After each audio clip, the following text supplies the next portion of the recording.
يويا أماس يويا اللي معنا يا بكجت تمرتو نجيني كان يكواكا كوربون مراكو نرامد سنة ركف ورسلي بريف أكم نبلت النجان وبلتني سنين جنة ورسلي إيه في اللي أكم نقولت النجان وبلتني لمانا يا سلام الله عليكم ورحمة الله وبركاته الشباب كفونه نورو قريبو أنا أعرفه والكم تشبه ميديا عندك السنة Gasagantatiin taararratti waa hedduu qabannee sanii dhiyaannee jirra. Gara Baalellee ni deeyna, gara Hararellee ni dhufna. Shwaalii maal fakkaata? Aadamu amantaa tochi gaggeeffamaa jira. Taaftillee egaa olamaadhaaf dhiifnaa jechuudha. Mutakka miidiyaatti ammoo waan irraa gabaasuu dandeenyu saniif gabaafna. Itti aansuudhaan baankii biyyoolessaa odii taatee turte torban kana keessatti torban lamaan dabre kana keessatti. Ittibaan isaa maal fakkaata kan jiru saniif gabaafna gara Jabuuti illee sangeessineeti haga tokko irraa sanii haasofna Soomaaliyaa dheenetti gaamaayii irratti ammoo hiriira taariif irratti guutuu addunyaa irratti gaggeeffamaa jiru sanii gabaafna waliin turaan gaafedhaa teenya libaanayyaa. Waaqa qumateenya nu balleessi waan dubbanu nu miidhagsi marii teenya illee nu eebbisi xumura keenya illee waaqa tochina rabbi khatimaa nu tochu kanagaan walii beete kanagaan wuchallee nagaan nu ochu kanagaan wuchallee nagaan nu hawochu salaamullahi alaykum wa rahmatullahi wa barakatuh tiri hada gara shabbo miidiyaatti limanayya gamna nu hagol gamna beete gamna beete waan qabsaa'uus beeku akkatti qabsaa'uus beeku rabbi nu hagodhu jechuudha gamna dhugaa fi arku beeku walii akeeku walitti walii akeeketti illee kaa walii galee alaa galee waaqa nu taasisu akkamatti illee gawwaa miti eega lafti si harkaa baate khasabii arkuu miti odoo lafti harka kee jirtu warra falmasan nu hagodhu jechuudha falmi baaleedhaa hedduudhaan nama boonsiti bal'inaan kaa'isanii gabaafna. Sagantaa teenya baalee dhugaa jalqabnu hawaasni kuni hawaasa beetee naannoo san kunuunsee bara 90 irra ture jechuudha. Muka muru bineensa gaaraa ajjeesu even foddaan maata dachiin qotatu jechuudha. Bineensaa fi uummataan bineensaa fi marga gaara keessa jirullee tokkollee tokko yoga hawaasni baaleedhaa kunuunsa beeytee naannoo fi kunuunsa irratti yoo moodela addunyaadhaafuu Afrikaadhaafuu foddaa maatar Itoophiyaafuu Oromiyaadhaafuu Itoophiyaafuu ta'e malee uummanni kun uummata silaa galatoomfamuu qabu uummata beeytee UNESCO irratti waan isaan hojjetan bara 1000 hojii abbo meeqatti achirratti hojjetaniini ga addunyaan beekamtii kan ta'eef jechuudha. Oromiyaan kal'eensa harka 190 ol daggala turte. Eega hoteeluu daan dhufte ammoo har'a parsantii 3-4 daggala gaddeebisanii jechuudha. Gadaa beeytee namuu muka ciree gaara fi onsee baddaan beeytee gammoojjitti deebi'aa jirtu keessatti lafti takkittiin ammallee baddaadha. Taqilleensi si bara 90 fi jijjiiramu yoo jiraate qilleensi gaaran diishoodhaatii fi beetee naannoo saniiti jechuudha. Kan hubata abdii guddaan qaba. So arrallee akka rabbi uume jirti jechuudha. Yoo gaa beetee biitii uumaadhaan jiraatte dubra ijaaniin biitii dubraa jiraate Baalee jechuudha. Baalee irraa illee lafa ammaa hawaasa keenya irraa buqqisuudhaaf karoorfatanii jechuudha. Rakkoon guddaan jiru beeytee warreen bulchiinsi waan isaaniin galiin jira jechuudha. Waan isaaniin galle keessa gaarri kun beeytee nama eeguu qabaa jechuudha. Mootummaan baajata itti baaftee amma beeytee mootummaan kan kunuunsaa beeku.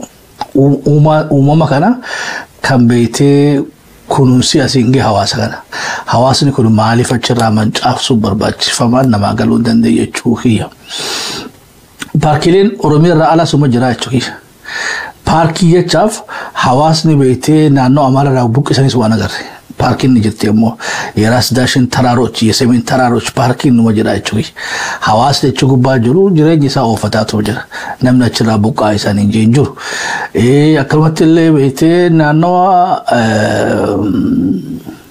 ናኖ ኪባት ለይዶ አዳዳቲ Omotik naannoo Omodar naannoo sanillee daggalootaa fi hawaasa irraa buqqisa waan agarre naannoo Gaambeellaa mu jiran fakkaata jechuudha. I think naannoo Baabileellee ka Oromiyaatii fi haga tokkollee naannoo Somaaleellee ka jennu nu jira. Maaliif addatti lafa sanirraa beektee Baalirraa godaasisuun barbaachise I think karoora guddaan Baalirratti gaggeeffamaa jiru Baalee onsuma barbaada silaa taatee fi yaasuma fadhanu waan beektee gaarran qofa odoo hin taane guutumattuu buqqisuu barbaadan Baalee because lafti Oromiyaarraa investimentiidhaan saamamte ta Baalee geessu hin jirtu jechuudha. Taan mootummaadhaatu Irshaa Ministeerjii harkaa qaba. Taan beektee mootummaa Jabuutiidhaatu investmentinaan fudhatee jira. Taan ammoo beektee mootummaa United Arab Emirates kan nu deeman. Or khadaan we don't know. Taan ammoo Finfinneerraa hottee duudaan dhuftee lafa Baalee qotataa jirtidha. So gaa uummanni Baaleedhaa akkoo Falastiin sadaffaadhaa ta'aa jiranii jechuudha. Falastiin tokkoffaan tawarra Gazaati, Falastiin lammaffaan Walloo, Falastiin sadaffaadhaa uummata keenya Baaleedhaati jechuudha. So falmiin arra hawaasni keenya Baalee irratti gaggeessaa jiru kuni ati nu hunda ilaallatan fakkaata. At least saba dammaqee saba khaleessaas dammaqeessaan nu durse dammaqeessa achirraa ka'eetu qaanqeen achirraa kaatee babal'attee Oromiyaa tana hunda geesse afran qalloos itti dabalanne Maccaatu lama itti dabalanne eegasillee adda-bilisummaa Oromoo uummanni qabsoo keenya itti fufne asiin geenye jechuudha. Kanaafuu sagalee arra Baaleerraa dhagaa jiru tuni sagalee Oromiyyummaati, sagalee beektee patriotism, sagalee biyyatee jaalala biyya fiidhaati. Kanaaf ka hawaasa keenya kanaaf sagalee ta'uun dirqama nuti ta'a jechuudha. Eeroleen Shabboo miidiyaatti yeroo hedduudhaaf dhufan obboleessa keenya Jamaal Jaalalloo fi Hussein fakkaata maqaa isaa dogoggoruu baadhee Aliyyi Hussein asirra dhufanii hedduu jara sadeen kana sagalee ta'aa turanii fi akkanumatti illee obboleessa keenya Qaalii Sa'aadillee asirratti argamee ammaan dura sagantaa hedduu irratti waa'ee beektee hawaasa kanaaf sagalee ta'aa jiran. Ammallee beektee hawaasni kunirraa kan dhalattan guutuu addunyaa keessa hedduu jirtanii jechuudha. Ijoollee sadeen tanarra dhiifachuun ta'e ammoo nu galuu hin dandeenye. Beektee dubbii Baalee tana maaliif laaffiftanii naan garuu jechuudha. Beektee godina Muranii namaa kannanillee ta'u Baaleeti. Lafti Jabuutii kannanillee ta'u Baaleeti. Lafti beektee Emiratii kan nu deemanillee lafa fixanii tamma gaaran illee beektee irraa nama keenya buqqisuu barbaadanii qeeroo falmataa jirtu tun agala ta'umtu ammoo qeeroo teenyaan wanni jennuun falmii teessan itti fufa ammoo hin siyaaseessina. Beektee kaabineef kaadiriin ammas beektee aarsaan ta'an akka hin kafalchiifne dhimmi isan irraa haasa'utan dhimmuma lafaa haa taatu. Waan biraatti hin makinaa, daawun biraatti hin fidinaa, mirga keessan gaafadhaa, heeraa fi seera irratti hundaa'aati falmii teessan karaa nagaatiin gaggeeffadhaa isanii jenna. Miidiyaaleen Oromoodhaatiif sagalee ta'aaf OMN Kush miidiyaaleen hedduuleen miidiyaan kaanillee nu harkaa boba'aa jiranii keelloonis OMN jeetiin jiraan Shabboo miidiyaan dhimma Baaleedhaa namni haga keenyatti sagalee ta'eef hin jiru. Yoga asirratti galata qabaannu taane jechuudha.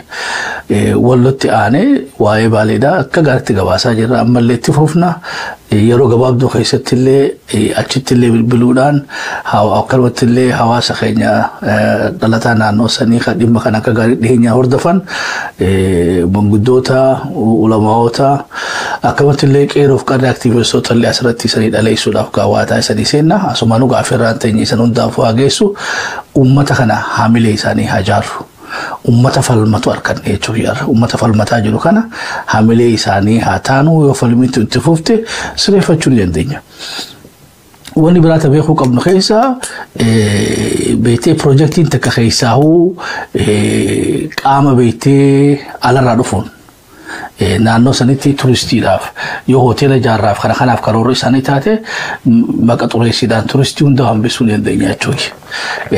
Arraa addunyaan tuni sadarkaa United Nationitti waan beektee corporate social responsibility waan jaanii jira.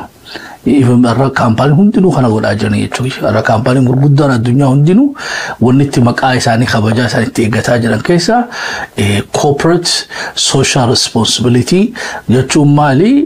Kaampaanii warshaaleen أما شركة كامباني لين اتقافتهم ما كامباني وني دافتشو حواسهم ما داف كمان حواسف مالكو ما تشتيلا دبين environment دا دبين بيتي social responsibility خجنون وان بيتي را الدنيا هندين تدليدو even United Nations كيستي UNDP بيتي SRin ga warri business baratani beetani karoro qabanu company hundinu gabasa gachan sadar Australia kaysa yoo taate hawaasa bu amal buftanida so arra taradurati modeli business arra dunya gubbademu ummata dursa environment da dursa so environment faalam qilleensa eegu qabda hawaasa dursu qabda guddinni beeytee karoorfame kanarraa addunyaatti dalagachaa jirtu hawaasa achi gubbaa jiru qabatee developmentii ta'uu danda'a jechuudha. Otoo hawaasni kun achirraan kaane investmentii san godhamee hawaasa kanaas guddisee hawaasni kun inumaatu yoo irraa fayyadame gaafa beeytee tolaanuu gaara kana isanii eegaa ture yoo gaa hojii uumtanii fi investmentii amma dhufu kanaan خاينينيس بيتي جريني ساجي جيرتوته خدا أولو بيتي غارن كان كونو سايتوكي أتينا وبتنجيتي نبدي قداك أبا ما جتشو غبابينان أتو واتكا وران فيدمي وانكي يجي إيغابا هاسي أزغيهنا غابيتي كابن إفكادرين أما يون دبيدات إنغاليني في يجوكي أما كابن إفكادرين ونسان قد أجران حواسا بيتي غارة خونكي يانين إيغاد دجوخانا إرا إيغو جراني يجوكي حواسا أنا فالا بيتي فالا مسوما فكيسو بربادن أك حواسا نخون مسوما ديديتي أك حواسا نخون بيتي إنفستمنتي ديديتي أك حواسا نخون قدين بيتي ترانت قفو تاجرتي ناليسا جراني يجوكي لغان جرتو أمو حواسا نخون وني جتشاجرو مالي حركة لمان سيما تاجران har kalaman simanna jan mal investmenti na no kenya lufu ni simanna touristi luftulle ni simanna afan kenya simanna ada kenya simanna otonu to asjirru keysumma luftu simanna akuwa mani masai akuwa beyti afrika khana keysati tourismi fi adan hawasti walati date demutti bale keysanu yaftani eenyu dato keysumma tanaw simatal namni dufe biyatana lalu ban nama sarku fada jechuudha